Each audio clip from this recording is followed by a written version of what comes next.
What type of epoxy or resin do you need? What brand is best and where do you buy it from? I remember when I first started, I had no clue what to use or that there were so many different types of epoxy out there. I was mostly looking for cheap because I was afraid to waste something expensive, but now that I have the experience, I know that cheaper doesn't always mean better. Oftentimes, art disasters could have been averted if a better quality product was used in the first place. In the same token, just because an epoxy is expensive also doesn't mean it's the best. Don't fall for marketing ploys because a lot of brands are simply more successful because of their marketing. You really do have to try a few and get used to how you want your outcome to be, and it won't be long before you found yourself a favorite. Let's start with the top 3 used. UV resin is a one-part resin that you don't have to mix. It is not epoxy. It pours straight out of the bottle and cures by using UV rays, so you do need a UV lamp with a minimum of 36 watts if you do wish to use this type of resin.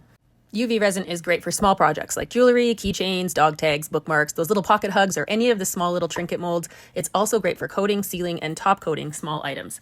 Some of the pros are that it's easy to use, it cures within minutes, and it remains liquid until it is exposed to UV light, so you have a long working time. On the other hand, it needs UV light or it won't cure. It can only be poured in very thin layers, and you have to watch how much coloring you put in it, or it might not cure as it needs the light to go through. It also has a shorter shelf life for unused material.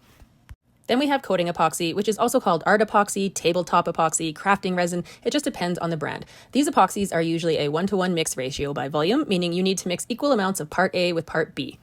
Coating epoxies generally have a maximum of a 1/4 inch thickness for a single pour, but that can vary depending on the brand, so best to read the information that comes with yours. They have a decent working time, so you can get creative. It can vary from about 20 minutes to 45 minutes and takes approximately 24 hours to cure.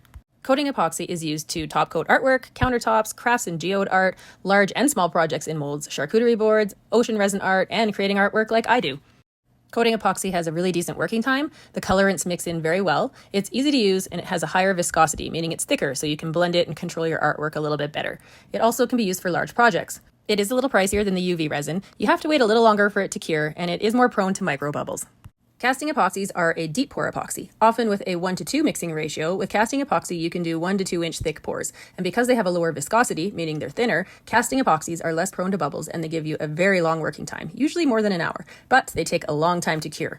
The casting epoxies are great for river tables, deep molds, encasing objects, flower preservation, or woodworking applications. There are other types of epoxies that are more specialized or more for industrial uses, but these 3 types are the main ones that you may need for an art project. For the art projects that I do, I use a coating or tabletop epoxy. It works for my needs as I work in layers, so I'm always pouring thin, and it gives me a long working time so that I can take the time to blend and manipulate things how I wish.